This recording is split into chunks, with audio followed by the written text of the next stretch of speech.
UNED Derecho, audioclase.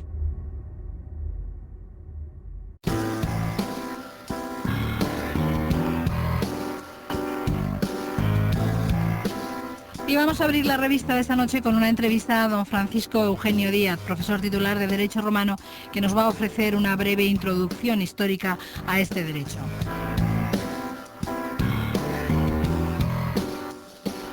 Muy buenas noches y bienvenido, profesor Eugenio Díaz, a la revista de Derecho. Bien, un saludo de bienvenida a quienes en conexión con nosotros están dispuestos a iniciar el presente recorrido por una breve historia de Roma y del derecho romano. Vamos a hacer ejercicio de la curiosidad intelectual propia de universitarios en torno a ciertos temas del programa de la asignatura de Derecho Romano, los temas que se refieren a historia y fuentes. Nuestros alumnos y alumnas saben que el programa guía, que esperamos tenga ya en su poder, especifica las distintas partes en que se divide la materia objeto de nuestro estudio. Exactamente, el programa de la asignatura de Derecho Romano cuenta con unos temas dedicados a la introducción histórica y fuentes, luego hay otro segundo bloque dedicado a la jurisprudencia, otro dedicado a conceptos generales, un cuarto bloque dedicado a acciones y procedimiento, un quinto bloque dedicado al derecho de personas y familia y por último a cosas, posesión y propiedad, ¿no, profesor Eugenio? Sí, así es. Esta charla pretende acompañar a nuestros alumnos en esa tarea inicial, no siempre sencilla de acometer por cuenta propia, de quien necesita adquirir una visión inicial, lo más general y unitaria posible, de ese conjunto de temas y conceptos que después tendrá ocasión de ir conociendo con más detalle. Pues la primera idea básica que nuestro estudiante o nuestro oyente querrá comprender y retener será la idea de qué es el derecho y qué es, en concreto, el derecho romano. El derecho romano es obra más que de legistas, de juristas, de prudentes en cómo hay que actuar en orden a lo justo. El derecho es palabra en ese vocabulario técnico, ese repertorio de términos con que los conceptos jurídicos se expresan. Sí, estos términos son términos del derecho romano. Como alguien ha dicho, si un jurista de la antigua Roma apareciera hoy en un despacho de abogados, oyéndoles hablar, se encontraría como entre sus coetáneos. Tal es la permanencia de los términos jurídicos que acuñaron los juristas romanos. ¿El derecho es experiencia también? Sí, constituye un inagotable depósito de experiencia que está acumulada en la historia de Roma y de resultas en el derecho romano. Roma sufrió diversos avatares económicos, políticos, en contactos con culturas diferentes y, desde luego, su derecho ha sufrido también cambios sucesivos, pasando del derecho quiritario, derecho pretorio, derecho clásico, derecho jurisprudencial, derecho imperial o nuevo, con alcances, enfoques, contenidos diversos. Creo, profesor Eugenio, que el conocimiento de la historia y del derecho llamado histórico nos prevendrá de actitudes fanáticas intransigentes. En el momento actual, que se propende a un entendimiento entre los pueblos de la vieja Europa, que se trata de modelar una cierta unidad del derecho europeo, es muy oportuno considerar en cuánta medida Europa es el resultado cultural del jus commune que nos viene precisamente de Roma. Nuestra misión va a ser un esbozo de una breve historia de Roma y del derecho romano que se encuadra en la parte del programa dedicado precisamente a historia y fuentes. ¿Y habrá que recordar entonces muchas fechas? No, las imprescindibles. Saber historia, estaremos de acuerdo, no es retener en la memoria una serie de fechas o de batallas o de nombres sin conexión. Saber historia es saber situar con respecto a un antes y a un después los acontecimientos, conectarlos en su tiempo. Para ello vamos a establecer unas cortes o secciones en el tiempo histórico de Roma y de su derecho. Los cortes son los siguientes. Pues empecemos con la primera época o la primera sección, la época arcaica o de la monarquía. Esta época va desde la fundación de Roma, año 753 a.C., hasta la inauguración del régimen político de la República. La época antigua o de la República. Comprende desde el advenimiento de la República en el año 510 a.C. hasta la instauración del Principado con Augusto en torno al 30 a.C. La tercera sección, la época clásica o del Principado. Esta va desde el 30 a.C. hasta el 230 después de Cristo, en que se produce la crisis del Principado que desemboca en el régimen político del dominado. Otra sección, la cuarta, la posclásica o del dominado. Comprende desde el 230 aproximadamente hasta la subida al trono del emperador Justiniano en el año 527 después de Cristo. Y la última sección, la quinta, la época justiniana. Es la época del emperador Justiniano, siglo VI de nuestra era. Los hitos cronológicos que hemos incluido serán para nuestros alumnos fáciles de recordar, así lo espero. Curiosamente, comienzan en el año 753 a.C. y terminan en el 527 después de Cristo, como si hubiésemos bailado los números, y recogen en medio los años 30 a.C., instauración del Principado, y 230 después de Cristo, crisis del Principado. Veamos sección a sección esta síntesis histórica. Sección primera. época arcaica o de la monarquía. Como se dice en el libro Breve Historia de Roma, de que el programa de la asignatura se ocupa. Dice, los comienzos de Roma son muy oscuros. La tradición dice que Rómulo fue el primer rey de Roma. También se dice que Tarquino es el último rey de Roma. A los supremos magistrados de la República, dictador o cónsules, pasan las atribuciones reservadas al rey. Sí, la tradición dice que determinados reyes de Roma habían elaborado y hecho aprobar por el comicio ciertas leyes. Pero eso no es todavía un hecho histórico, sino más bien una leyenda en la que está latente esta otra verdad. Las supuestas leges regia, hemos escrito, no pasarían de ser una serie de usos tradicionales, de mores maiorum, que es propio de los pueblos antiguos considerar como impuestas por los dioses o conformes con la voluntad divina, complementados con normas relativas al ritual de los sacrificios, el jus sacrum. La república o consulado se instaura en el 510 con la caída del último rey etrusco, Tarquino el Soberbio. A partir de entonces son los cónsules, dos magistrados los que ostentan el máximo poder político. De la época de la República datan leyes muy significativas. Pasemos a la edad de las leyes antiguas.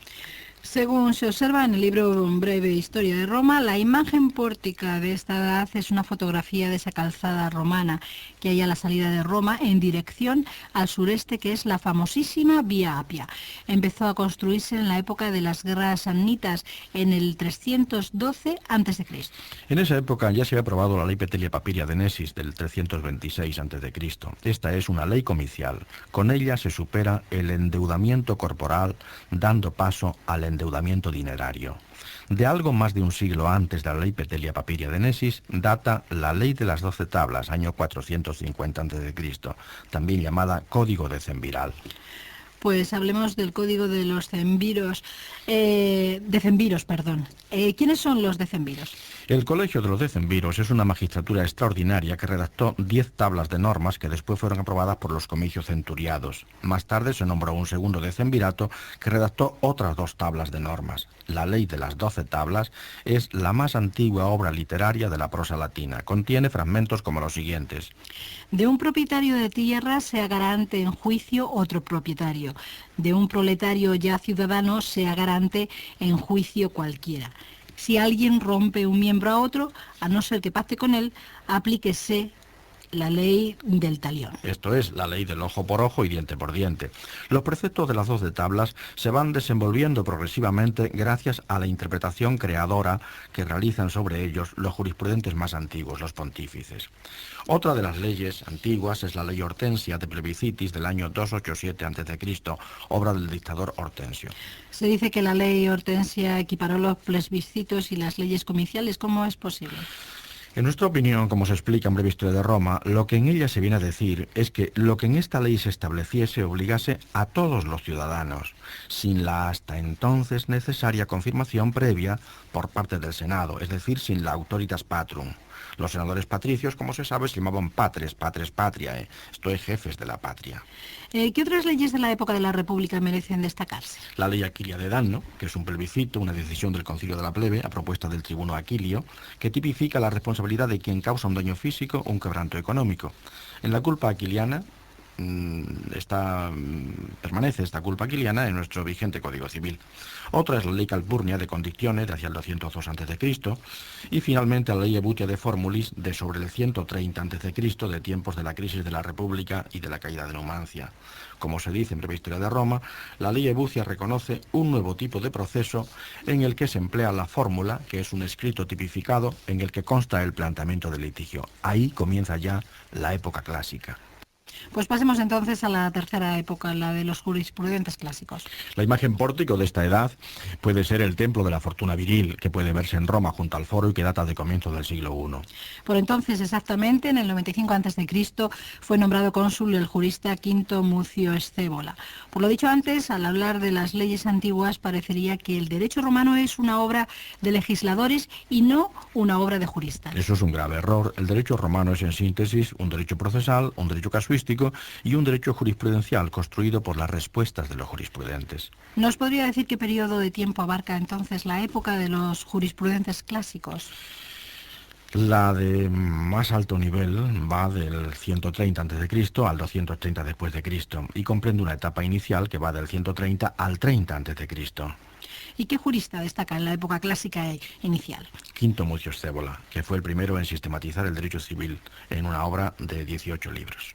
¿Y qué juristas en la etapa clásica central destacan? Labeón y Juliano. A Labeón hay que situarlo al comienzo de la época clásica central, en tiempos del Principado de Augusto. Fue el fundador de la llamada Escuela de los Sabinianos. A Juliano hay que situarlo al final de la época clásica central, en tiempos del Principado de Adriano. Anteriores a Juliano son Atelio Capitón, Masurio Sabino y Próculo. Próculo da nombre a la escuela fundada por Labeón, llamada Escuela Proculiana. Y Sabino da nombre a la escuela fundada de Capitón, llamada Escuela Sabiniana. La subetapa clásica final va del 130 después de Cristo al 230, ¿no es así, profesor Eugenio? Así es. ¿Y qué juristas destacan en la época clásica, etapa final? Gallo, Papiniano, que muere en el 212, Paulo, Ulpiano y Modestino son los juristas de la ley de citas. Pasemos a la cuarta etapa, el de las constituciones imperiales de la época posclásica. La imagen pórtico podría ser la Basílica de Constantino, también llamada Basílica de Magencio en Roma, de después del 312. Comprende varias etapas. En la primera etapa de la anarquía militar, la segunda etapa de la reorganización administrativa, ¿no? Y de esta segunda etapa hay que destacar el Código Gregoriano del año 292, posiblemente, el Código Hermogeniano, un apéndice del anterior Código Gregoriano, y el Edicto de Milán. En el año 313, Constantino, entonces Augusto, parte de la parte occidental del imperio, concierta con Licinio Liciano, entonces Augusto de la parte oriental, la política religiosa de seguir en una y otra parte del imperio, una política de tolerancia respecto a la religión de los cristianos. Pero el pretendido Edicto de Milán, como tal edicto, nunca existió. Y nos queda la tercera etapa de la edad de las constituciones imperiales posclásicas. Es la época de la digregación política, comprende del 364 hasta el comienzo de la época de Justiniano. Aquí hay que hablar de dos acontecimientos de interés jurídico, la ley de citas y el Código de Teodosiano. Y pasamos a la quinta y última época de la historia del derecho romano que estamos mencionando, la edad justinianea. Sí, la imagen pórtico de esta edad del derecho romano puede ser una vista exterior de la Basílica de Santa Sofía en la actual ciudad de Estambul, que se construyó por decisión de Justiniano, emperador de Oriente, del 527 al 565. A Justiniano debemos ese monumento jurídico de todos los tiempos que es el Corpus Juris Civilis. Sí, o sea, cuerpo de derecho civil, una obra legislativa completa y que consta de 4 partes. 1, instituciones, 2, digesto, 3, código y 4, novelas. El digesto es una colección de respuestas del derecho jurisprudencial, una colección de jura. ¿Por qué en la antigüedad jus o en plural jura es sinónimo de derecho jurisprudencial? Porque a partir del dominado, bajo imperio, época posclásica, es lo mismo, el único derecho que resulta fácil de conocer y por tanto de aplicar es el que se refleja en los textos de los juristas y no el derecho contenido en otras fuentes del derecho, esencialmente en las leyes y en el edicto, que resultaban ya ininteligibles. El Código de Justiniano es una colección de leyes, de constituciones imperiales, y las novelas son las nuevas constituciones, las dictadas con posterioridad al Código, ¿no? Sí. Y la obra Instituciones de Justiniano es una especie de resumen, manual o compendio de aquello de lo que se trata en el digesto, más o menos. Las Instituciones de Justiniano se basan de algún modo en otras obras anteriores, también elaboradas como resúmenes o apuntes para la enseñanza, a saber, las Instituciones de Gallo y las llamadas Reglas de Ulpiano. A propósito de las instituciones de Justiniano, que se construye sobre algún antecedente, parece comprobarse una vez más que todo o casi todo tiene su versión anterior, sus precedentes, ¿no? Sí, hay pocas cosas nuevas. Para nuestro bien, que así no tenemos que improvisar un salto en el vacío, en el pasado podemos encontrar la explicación y la fuerza de nuestro presente y de nuestros proyectos. No podemos ya hoy ni siquiera esbozar la cuestión de cómo el Corpus Juris, y dentro del mismo especialmente el digesto, ha sido objeto de interés, de análisis y de utilización práctica por parte de los juristas de todos los tiempos, empezando por los glosadores, siguiendo por los comentaristas, por los humanistas, por los pandectistas del siglo XIX, por los civilistas de la codificación y de hoy mismo. Profesor Eugenio, no tenemos más tiempo para seguir. Hemos visto una visión muy rápida de las diferentes etapas de la historia del derecho romano, ¿no es así? Efectivamente, esperemos que nuestros oyentes realicen buen trabajo, realicen buenas y provechosas lecturas y hasta una próxima ocasión. Buenas noches. Buenas noches. UNED Derecho, audioclase.